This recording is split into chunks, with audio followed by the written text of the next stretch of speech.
So this lecture series, of which this is the second iteration, is a collaboration between Princeton University Press, in the person of Ben Tate, here in the front row, whose European headquarters have, since 2021, been in Oxford on Banbury Road, and the Oxford Research Centre in the Humanities, otherwise known as Torch, a hub for intellectual collaboration across disciplinary research and indeed across international organisations based in the humanities here in the University of Oxford. I'm Wes Williams. I'm a professor of French. I'm also the director of Torch. And wearing both of those hats, I'm enormously pleased and proud to welcome Professor William Marx, Professor of Comparative Literature at the Collège de France, who will, as you know, be leading us through some thoughts concerning libraries of the mind over the course of the next week or so. Before I hand over to Professor Marx, just a few words of introduction. William Marx is no stranger to visiting professorships, having held several across Europe and across the world, from Belgium and Berlin across to the US by way of Japan. He's a member of the Academia Europaea, and his work likewise crosses borders and boundaries as it addresses the status and value of literature in a wide range of different cultural contexts from antiquity across the world and to the present day. His focus on any given day might be on Paul Valéry, an edition whose work has just come out under his editorship, or on T.S. Eliot, about whom he's taught us Anglophones a great deal. It might reimagine Greek tragedy or the Japanese traditions of no theatre. Not for nothing is the final lecture in this series to be held here next Tuesday entitled The World Library, or Beyond World Literature. Thinking at a global scale is part of what William Marx does and has done for a long time. Amongst his most distinguished works are two indispensable books translated into English by Nick Elliott, The Hatred of Literature, first published in 2015, and The Tomb of Oedipus, Why Greek Tragedies Were Not Tragic, just out in English, I think this past month, or certainly very, very recently. His own writing life and the questions that his boundary-crossing work raises will be the subject of a lunchtime conversation with Professor Anne Jefferson of this parish, and indeed on the back seat, having gone from the front to the back seat, a discussion which will take place this Friday at Torch. As you leave this room, you'll be handed one of these, which will tell you a bit more about that discussion if you'd like to take it with you. All are warmly welcome. All that remains for me to do then is to passer la parole to Professor William Marx.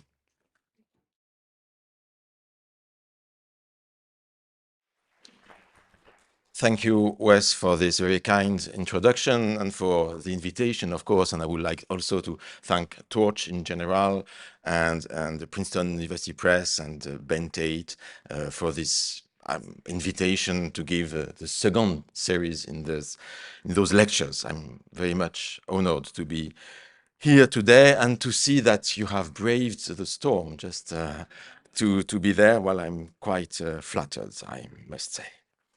So, what do we need libraries for? One of the greatest and most beautiful studies on literature was written without the help of a single reference book. In the tragic destitution of a Jewish intellectual who fled to Istanbul to escape the Nazis, having left his entire library behind. You have recognized him, but Erich Auerbach thus wrote Mimesis, a history of the representation of reality through narrative, from Homer and the Bible to Marcel Proust and Virginia Woolf. All of Western literature is reflected in this unparalleled sum of literary knowledge based entirely on the memory of past readings. So, if the world were to disappear, or if in a less grandiloquent but no less effective way, the contents of all libraries were to be wiped out in a single stroke, a peril that the transition from paper to electronic media makes less unlikely every day. So if the world were to disappear, reading Auerbach's work would give the survivors, or would give extraterrestrials curious about our civilization, if any, would give them a fairly accurate idea of what European literature was like over the last 30 centuries. This is an irreplaceable book, therefore, in the fact that this book replaces all other books, or nearly all of them. But God forbid that the opportunity to test this replacement should ever arise. But the history of texts and books since classical antiquity has been made up of these kinds of works, summaries, compilations, or encyclopedias, which gradually took the place of the works of which they offered the substance, while rendering their reading superfluous, no less than their preservation. And so we end up throwing away what we no longer need to read directly. So why do books get lost? Either through disinterest or because one book says better or more simply or in a more memorable way what the previous one had taken care to develop with painstaking detail. Everything ends up in compendiums and textbooks. And such was also the history of Greek tragedy, a history that was in many ways tragic, though so exemplary in its very banality. Of the hundreds of tragedies that were performed in Greece during the classical periods, only those that were preserved for the needs of their students by obscure grammarians of the Roman period, only those, and grammarians who had neither our care for science nor even less our pleasure in mind, only those tragedies remain, with a few exceptions. And so most of the tragedies that we are fortunate enough to be able to read in their entirety today only reflect a conception of tragedy from 1800 years ago, which is neither ours nor that of the tragic authors who were writing 6 centuries earlier. So it is with libraries in general. They impress us by their materiality, by the infinite shelves of books that they unroll before our eyes in a vertigo that either lifts us or overwhelms us. But their destiny and their history of those libraries are both more and much better than that. The double example of Auerbach and Greek tragedy shows that every library eventually resolves itself into a mental image formed either at the level of the individual or at the level of a community. And this mental image tends to replace the library itself. Of course, no one knows a library by heart. But this does not prevent readers from having some kind of representation of the library, forged by the more or less partial knowledge they have of its contents. And this a priori representation itself directly influences the experience promised to us by the library in an hermeneutic circle from which it seems difficult to escape. The mind is the destiny of any library, and this would be my first proposition. But to this first proposition, we should add a second one, which is its corollary. Every library proceeds from one or more mental images which preside over its constitution and development. For no library comes into being on its own. The library responds to an idea, to a project, a sometimes complex history whose distinct moments form as many fragmented, if not contradictory, visions of what this collection of books should be.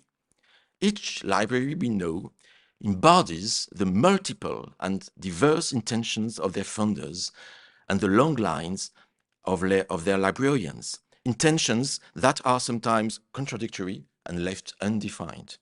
Each library has its origin in somebody's mind. Hence, the concept I propose of invisible libraries, libraries of the mind, symmetrical to visible libraries. The visible libraries are, in the classical sense, the material libraries, the tangible ones, the ones we immediately think of when we say the word library. That is, books kept at home, on the shelf, libraries in neighborhoods, schools and universities, hospitals and prisons, and libraries conceived even for an entire nation, such as the Bibliothèque Nationale de France or the British Library. One enters these libraries, one picks up a book, caresses its edge, opens it, and the paper reveals its fragrance. But let us now imagine all the material libraries, all the visible libraries that exist in the world. We could call this set of libraries the World Library. That is, the library that gathers the content of all the other libraries. But now, in the phrase World Library, the word library does not have quite the same meaning as when I talk about the library in my country house or the Library of Congress. Certainly, the World Library could be defined as the library of libraries, but it is both more and less than that. More because the contents of the World Library exceed in a phantasmatic way those of the libraries that make it up, taking on a powerful imaginative charge. And here, this World Library suddenly is filled up with works that have never existed and probably never will. But the World Library is also less, much less than the Library of Libraries, because it is a library that you cannot touch, that you cannot physically enter, and of which the majority of books are inaccessible to you, apart from those that you can open and read in your usual libraries. Even internet wouldn't help you for that. And well, that will be the subject of my third talk. But in fact, the World Library exists only as a virtual reality. A reality that has yet to come into being, a reality to be made aware of, but a mental reality. The World Library is thus an invisible library in the sense that it is not directly visible or tangible, while existing at another level, the level of the mind, as a potentiality to be explored. The library of the world is, however, only one invisible library among an infinite number of others. If we call any mental representation of any set of works an invisible library, a library of the mind, libraries can indeed be invisible in various ways, because they are mental, because they are hidden, because they are censored, because they are lost, or even because they do not yet exist. Libraries of the mind are such stuff as dreams are made on, but they are no less effective than dreams. So, may I give you an example of the link between a visible library and a mental or invisible library? When I was working on my doctoral thesis on the invention of formalist criticism in the interwar period in France and English-speaking countries, I was then a lecturer in Japan at Kyoto University. But perhaps Japan did not seem, at first sight, the best place to investigate pre-World War II English and French literature. But actually, this is a serious mistake. It turned out that in the 1930s, the Kyoto University Library received the collection of a former English professor at the university, Edward Bramwell Clark, who is also known for having introduced rugby to the land of the rising sun. You see it there. But in his shorts. But instead of spreading his books among the shelves, instead of making the original collection of the professor fade away by capillary action, instead of diluting it in space, the university library had made the judicious choice, perhaps a choice imposed by the conditions of the will, I don't know. I made the choice to create a specific shelf for this personal library by keeping these works on separate shelves. So when I went to these shelves, I could see at a glance the study library of an English literary critic on the period I was interested in. And thus, I could get a fairly accurate idea of his literary and mental landscape and the works he used as reference material, something that would have been very difficult for me to do if the works had been scattered among the shelves of English literature. And so the information that the order and composition of this personal library conveyed had not been lost. It had been preserved to this day. And this information allowed me to enter, so to speak, to enter the invisible library of this scholar, to enter his mind in some way. The invisible library of this scholar, of which the collection bequeathed to Kyoto University was an imperfect reflection, certainly, but infinitely precious for me who wished to reconstruct the literary and critical panorama of the time. And so the invisible mental library of the early 20th century English academic had thus effectively disappeared with his death. Mental libraries die with the minds that are their vehicles. But this invisible library had left a trace in the material library that I could effectively explore. And so this is an advantage of material libraries over invisible ones. Duration. A duration that is linked to the material persistence of objects. Objects last. A book is like a stone, and stored in particular conditions of temperature, of humidity, preserved from insects, from mold, from rodents, and provided it is not printed on acidic paper, which self-destructs over time, a book is destined to outlive its owner for a long time. Not forever, but long enough to allow several generations of reader to enjoy it. And so, the distinction between visible or concrete libraries and invisible or mental libraries is essential. But it does not imply a disconnection between the two.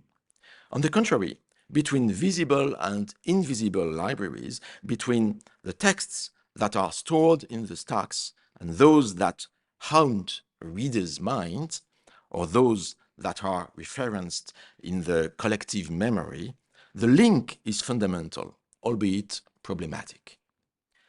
Any collection of books is usually called a library, but the term book perhaps is still too concrete because the term refers to a material unit with a given weight, given volume. And thus, an invisible library cannot be made up of books proper because of the materiality of books. Texts would perhaps be more appropriate for an invisible library, a book being the object that supports a text. So, could we then call any collection of texts a library of the mind? But actually, the notion of texts still retains a little too much materiality. Texts refer to a set of signs or a set of words arranged on a page or spoken or represented mentally. But it is through the work of the intelligence, in the tension towards a meaning to come, that the work comes into being. It is in the mind and not on the page that the work appears. Text and work, thus, form two different levels of reality. If the work, in literature at least, takes on the appearance of a text or a set of texts, it is only an appearance. It is only a simple shortcut. What makes a work is not the pure text on the page or its oralization, but it is the fact of conceiving it as an artistic or technical unit, as the expression of an intention. The book contains pages. Those pages serve as a support for a text, and the text itself is the support for a mental reality, which is called the work. I'm sorry, I'm going to quote a Cambridge guy. The English critic Frank Raymond Lewis describes the essentially psychic nature of the literary work as follows. It is in the study of literature, the literature of one's own language in the first place, that one comes to recognize the nature and priority of the third realm, as unphilosophically, no doubt, I call it, talking with my pupils, because that expression comes from Frege. The realm of that which is neither merely private and personal nor public in the sense that it can be brought into the laboratory or pointed to. You cannot point to the poem. It is there only in the recreative response of individual minds to the black marks on the page. But, a necessary faith. It is something in which minds can meet. Paul Valéry said, the work of the mind exists only in act. It's quite the same thing as what Lewis said. And by which Valéry meant that the texts deposited in books are only dead objects. They come to life only through the act of reading, which brings out a mental dimension. Literature is composed of mental objects of which the material text is only the support. So, in our modern cultures, the material text is indispensable for the existence of the library of the literary work.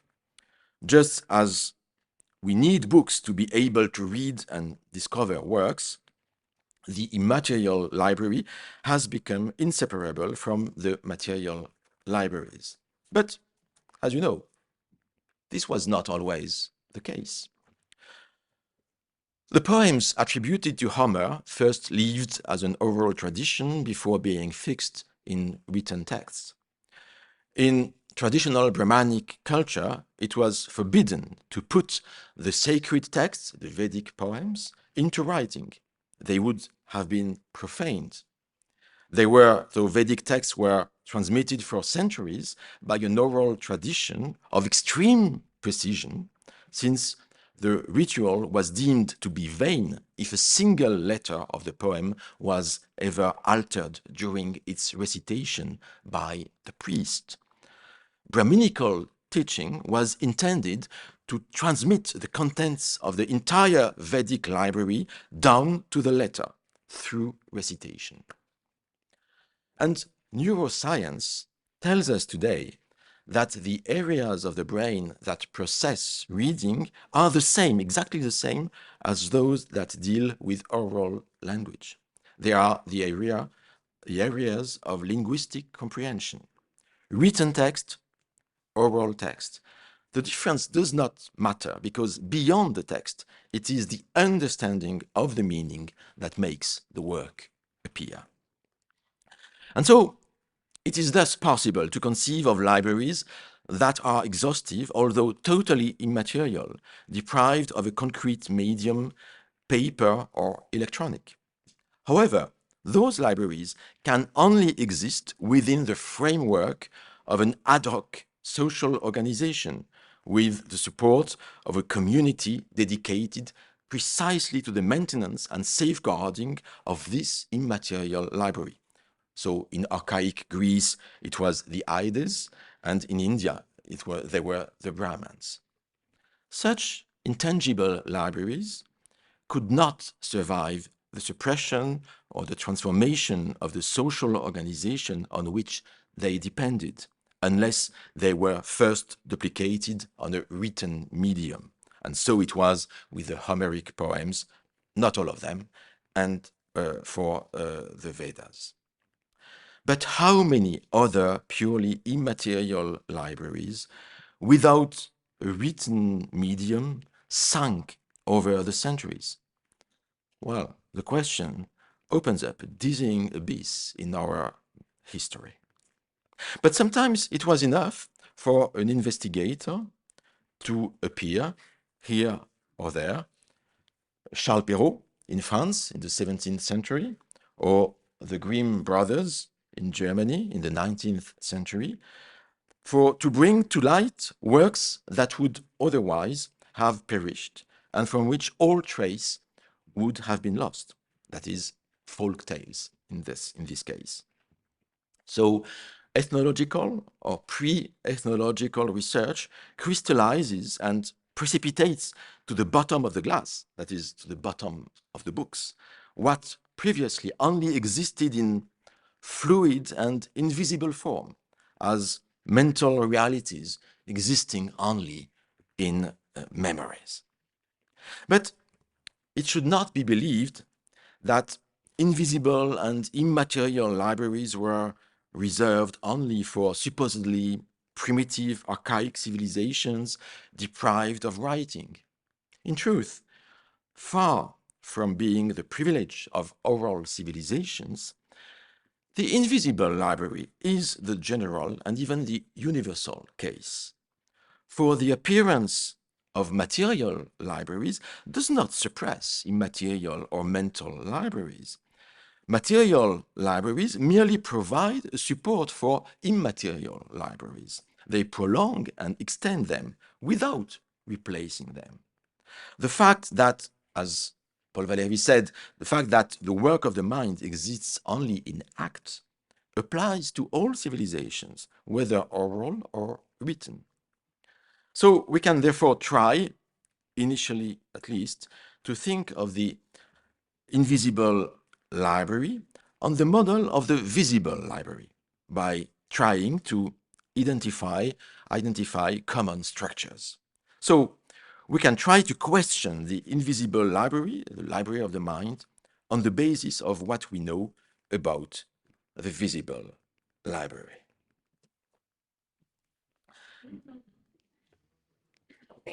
So the bookcase as a material object is supported by uprights.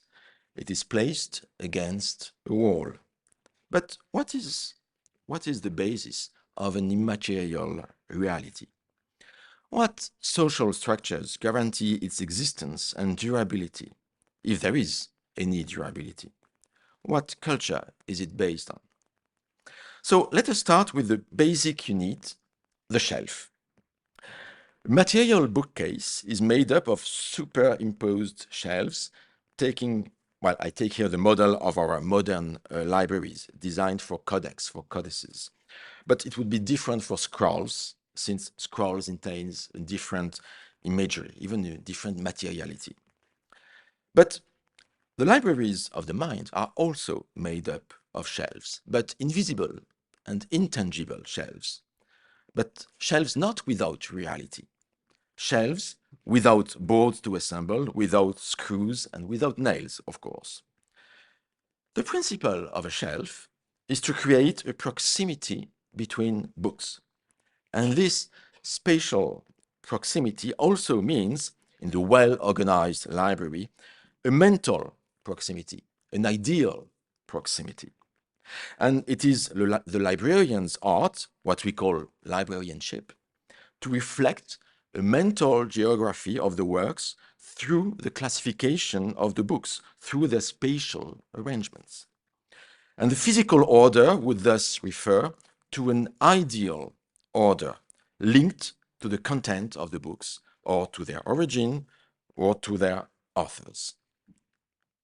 And so to enter a library that we do not know, to enter a distant or to enter an ancient library, is to enter a different mental landscape.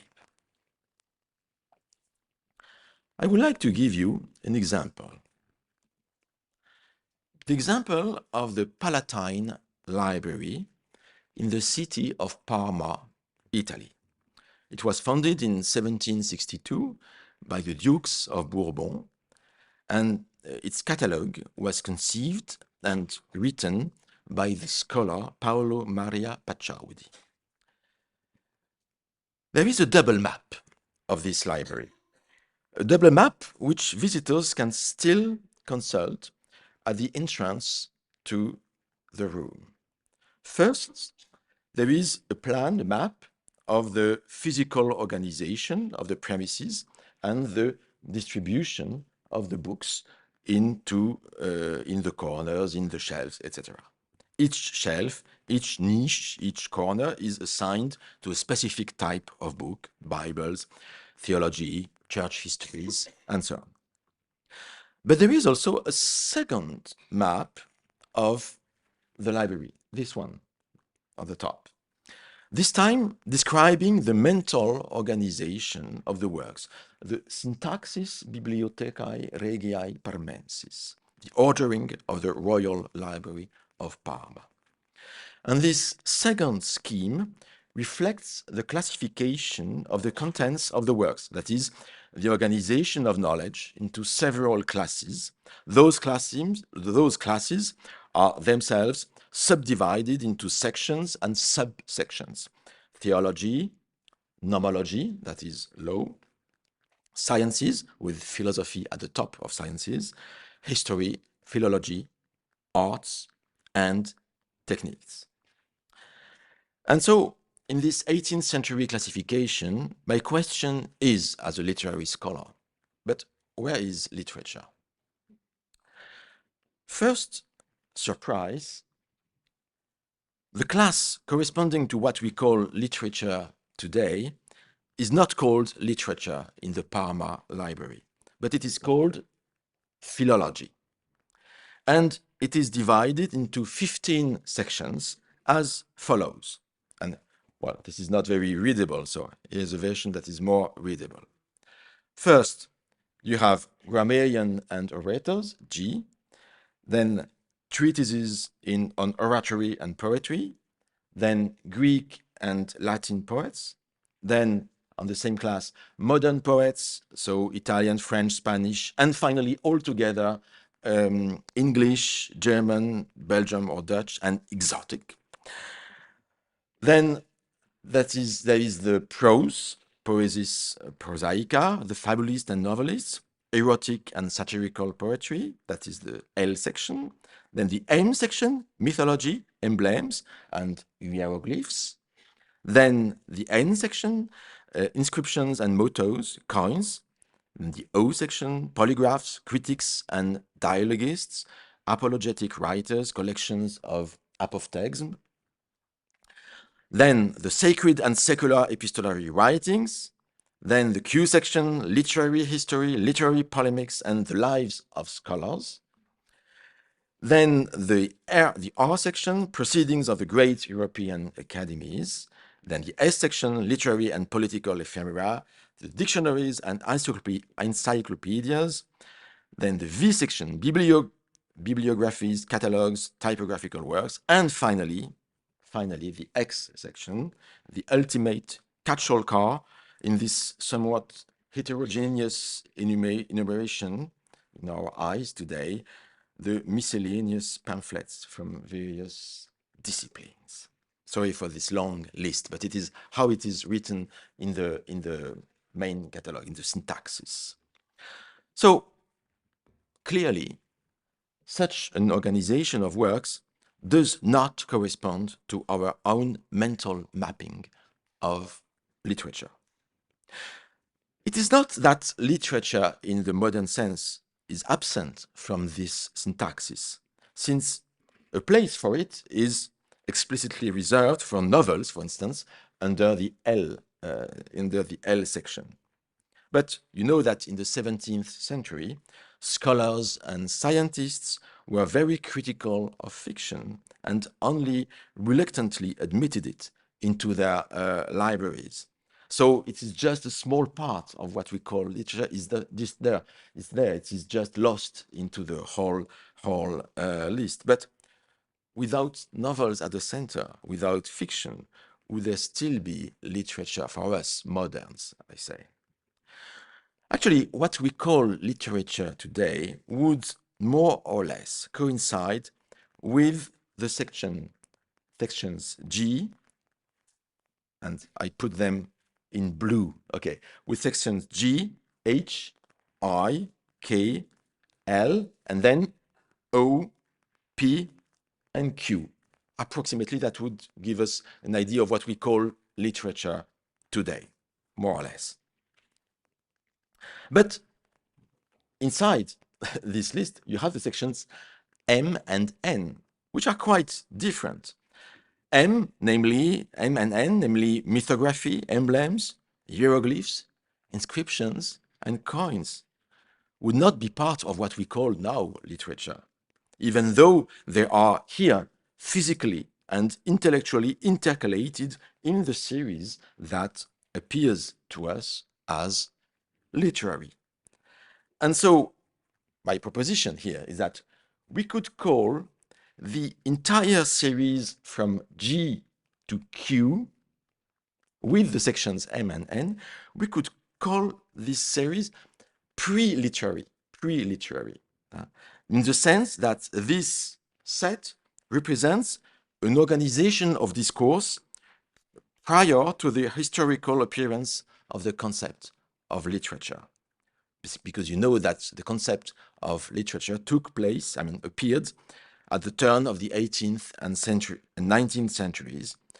And we could call the same series from G to Q, but without M and N, we could call it the literary series, when we mentally disregard the sections M and N. I hope you follow me so far.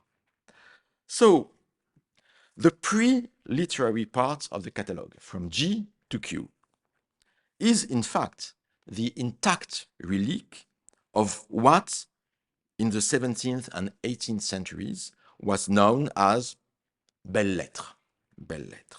And more precisely, the set of sections composing the philological class can be read as an extended description, that is, in the form of a list, of this global category of belles lettres, this category which prevailed when the librarian Pachaudi drew up the catalogue of the collection for the Dukes of Parma.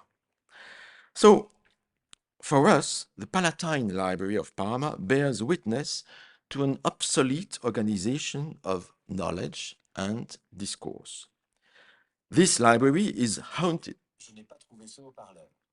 Oh, sorry, that's Siri is making something that is should there, but I hope it will be okay. Fine. What did I say? Okay. So the Palatine Library bears witness to an obsolete organization of knowledge and discourse.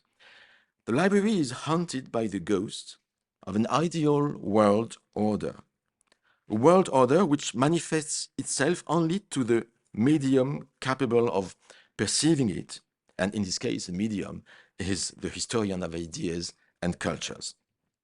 So, We can all of us, we can become such mediums. We just need to take seriously the small details of real libraries that we would tend to neglect at first sight. Maybe not not the knocks in the night or the surreptitious shifting of objects. We are not in a horror film, but we have to make attention to other shifts, other oddities. For example, those of an old library catalogue placed in a display case in an Italian town you visit as a tourist on a hot summer day, as I did. I mean, when I saw that catalogue in the display of the Palatine Library. So let us take seriously this spectre, this ghost from the past, this ghost of an ideal order of knowledge, and let us question it. Let's turn the tables, so to speak, but let us do that rationally.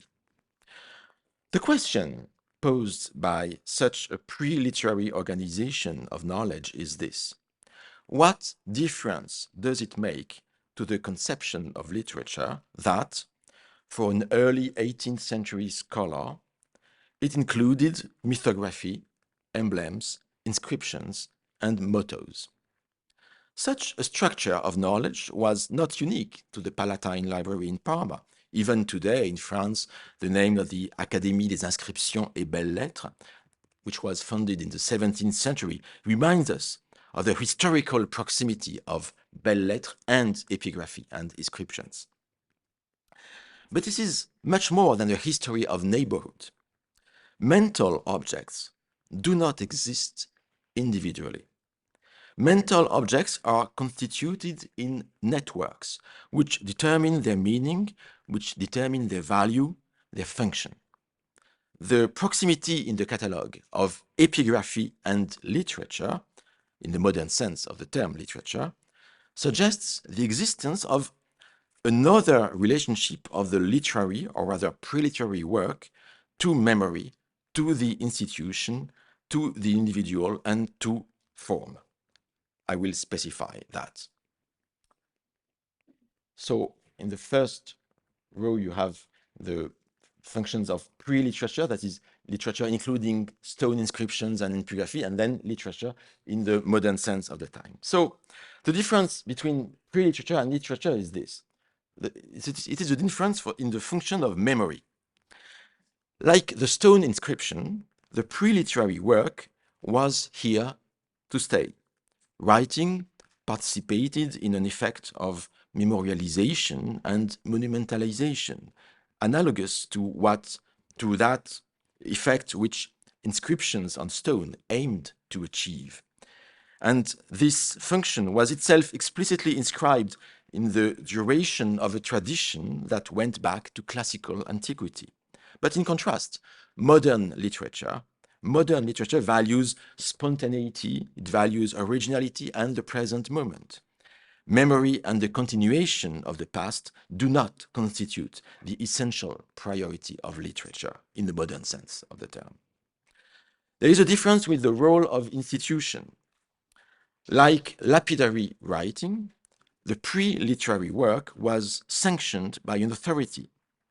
It was evidenced in particular under the ancient regime by the practices of censorship, of privilege.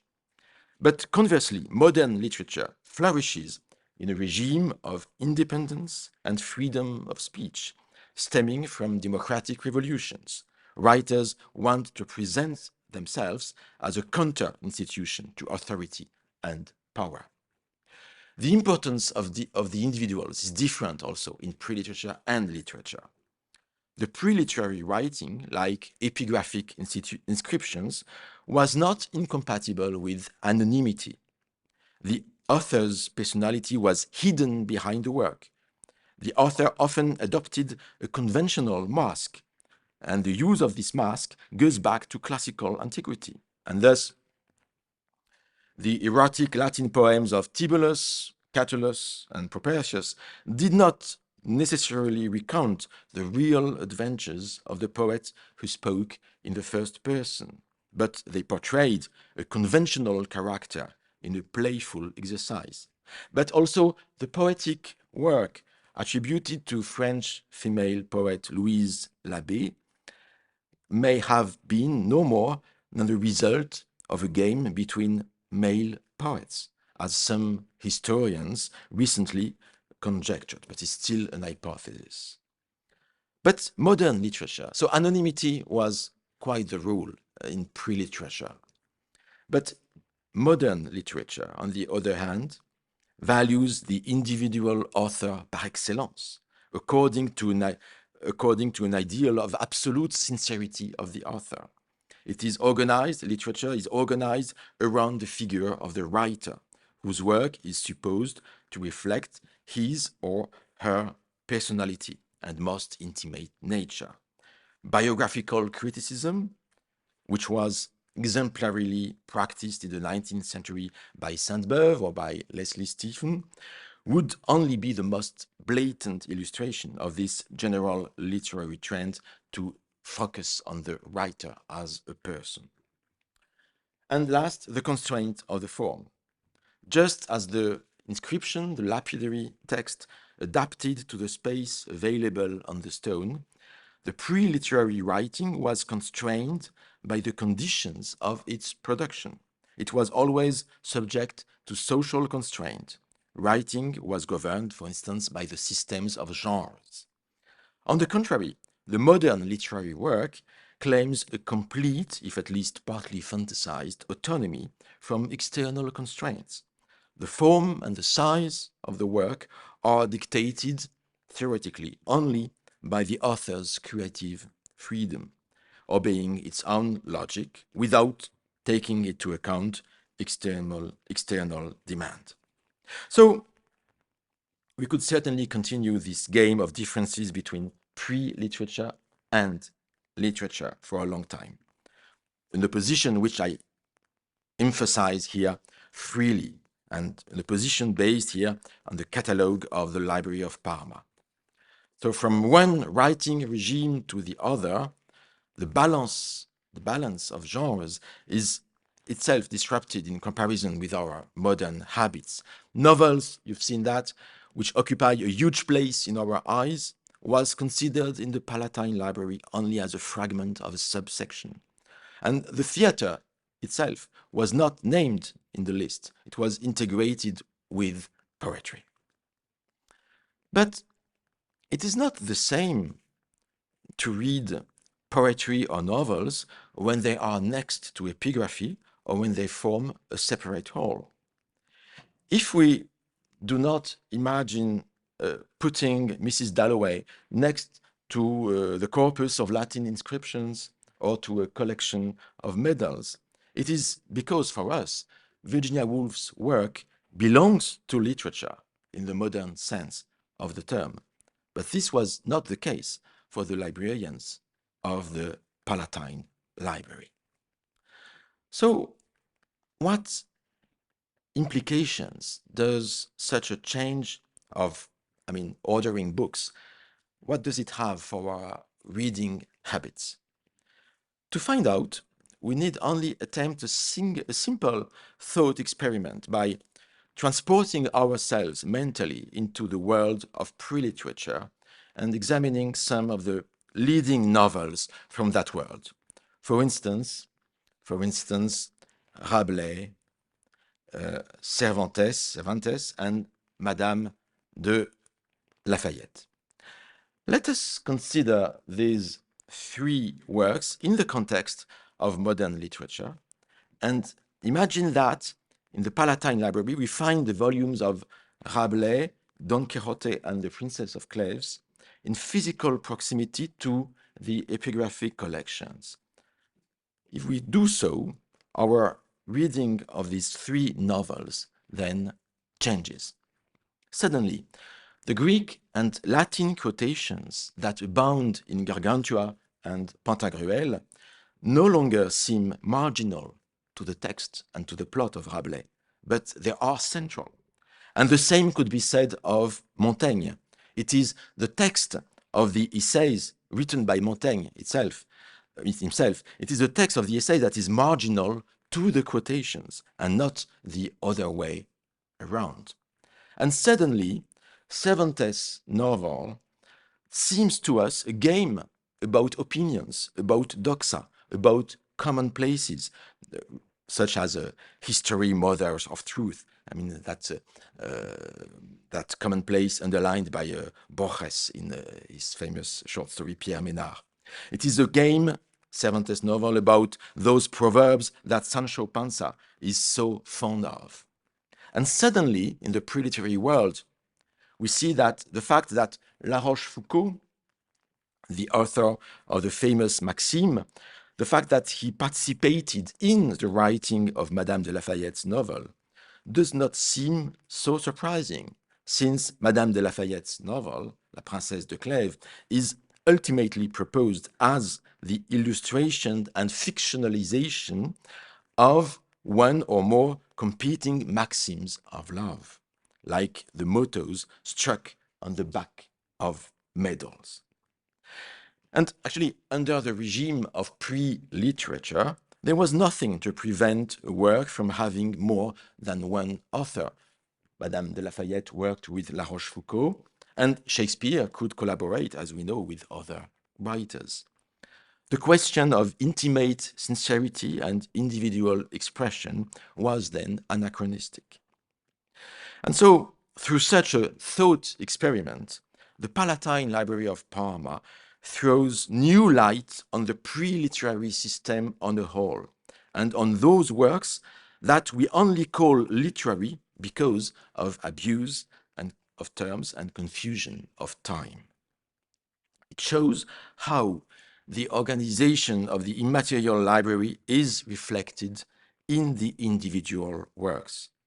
These works, these individual works, take their place within an order that T.S. Eliot described in a famous essay from 1919 as ideal, an ideal order that is a mental order. I would not read that, you know, this quotation by art. But you know that according to Eliot, art and literature form organized totalities whose elements, the works, are in constant relation to each other. But what is represented here in the idea of Eliot forms a much more complex consideration than a material library. According to Eliot, according to my idea also, each work is in constant relation not only with its neighbors, but with the whole set of work. And this is actually how Wikipedia works, for example, by cross-referencing one article to multiple others, to many others, and by integrating the article into several independent categories. Such multifactorial systems can only be adequately represented in mathematics by a multidimensional matrix. According to Eliot's conception, literature is analogous to a three-dimensional space where each work occupies a given place, but where the whole is reorganized by the arrival of the new work. This means that in addition to the three dimensions of space, there is in fact a fourth dimension, the dimension of time, because this system is in constant evolution, in permanent mutation.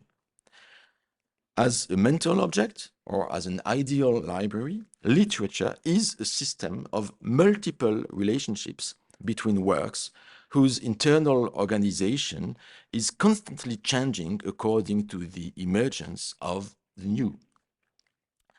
Literature thus appears as the mental library par excellence, infinitely more complex than any material library. While literature is launched in an uninterrupted movement of transformation, physical libraries retain a relative stability. A material library can only grow, sometimes on a regular basis, through acquisitions or through legal deposit, for example. But complete reorganizations of a physical library are quite rare. A shelf mark is usually assigned for eternity. In physical libraries, collection reductions are sometimes implemented through the practice of so-called weeding, désherbage in French, which eliminates works that are less read or that are deemed less interesting. But in many ways, weeding is the closest thing a physical library has to an intangible library, where, because in intangible libraries, forgetting plays a fundamental role. And regrettable as it may be, since it impoverishes the collection on the pretext of making it more modern, weeding is one of the clearest manifestations of the mental character of the order existing in any library. It is the most obvious manifestation of the mind acting directly and voluntarily for good, or all too often for bad reasons, on the contents of the library. And another difference between the material library and the invisible library is the fact that an invisible library does not need a material library to exist. But however, the reverse is not true. Every material library is based on an invisible library. Material libraries reflect the organization of the invisible library of their designers. And more precisely, they offer an instantaneous, I can't say that in English, sorry. So they offer us a photograph, a photograph of the instant of the three-dimensional space of an immaterial library. And they thus keep a trace or an imprint of the three-dimensional space, but an imperfect trace, of course. Hence, the usefulness of material libraries for any archaeological investigation of ideas and works. The landscape formed by works is constantly changing because new works are always appearing, changing the very structure of the existing landscape. But the material library, on the other hand, does not change so easily. The catalogues establish an order that it is inconvenient to disturb.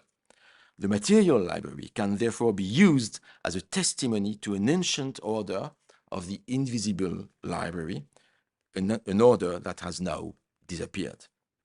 And so the Palatine Library in Parma has thus provided us with a petrified image of the old regime of belles-lettres which prevailed in the 17th and 18th centuries, and the emotion of the historian when he or she enters this castle of sleeping beauty, a castle of books, a castle of ideas, of course. The emotion of the historian is comparable only to the emotion of the paleontologist uncovering the skeleton of a dinosaur. But, and this is my conclusion, I would like to insist on this.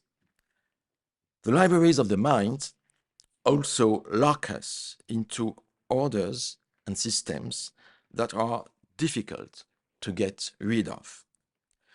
You can never read a work outside of a mental library. Libraries of the mind make it possible to interpret the singular work, but in doing so, they also direct its meaning. They prohibit other meanings.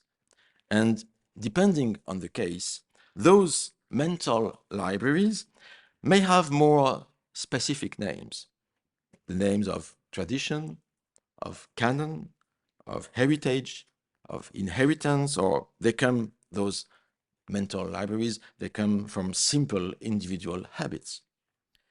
But putting forward the concept of libraries of the mind, as I am trying to do now here, is a way for me of raising the problem of canons, of tradition, of heritage, of cultural habits to a higher level of generality. To change mental libraries is to change our reading of the works themselves. When we put Proust in relation with La Princesse de Clèves or with Robert Musil's Man Without Qualities, that is, First, either in the frame of the grand French tradition of the psychological and moral novel, or within the modernist deconstruction of the European novel. If you read Proust either with Lafayette or with Musil, it is not the same Proust that you read. The singular work hardly exists by itself. The singular work always stands out in a more or less perceptible background of other works and other texts. And this is how we can make sense of the work and orient our understanding. Every canon, every library of the mind, creates a series that encloses the work in a system of significations. You remember that for T.S. Eliot, works form in our minds an ideal order where each work occupies a determined place. With each new work, this order is reorganized. But let us now consider Agatha Christie's novel, The ABC Murder. You know maybe that novel, where the murderer creates a series of murders following the alphabetical order of the names of the victims.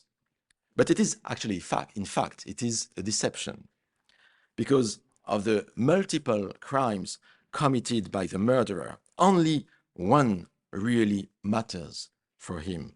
And the others are only there to confuse the situation and to conceal the real motive of the main crime, so that Hercule Poirot, the detective, is led on false leads.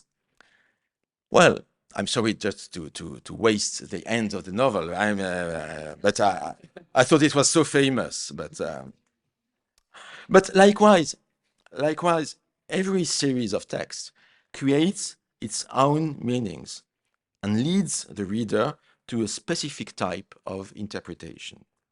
But there is a difference, however, between crime and literature. And the difference is that, unlike crime, no literary work is independent of a series. No work can be read in isolation. Every reading, whether we are aware or not, every reading is comparative. So we cannot get rid of canons. We cannot get rid of libraries of mind. We cannot do without libraries of the mind. But we must always question them. We must always question their relevance. And so this will be the subject of the next two lectures. The next one will deal with the invisible works of our libraries, what I call the dark matter of literature. And the third and last one will develop the notion of world library, a notion that I propose in order to compensate for the inadequacies of the concept of world literature. Thank you for your attention.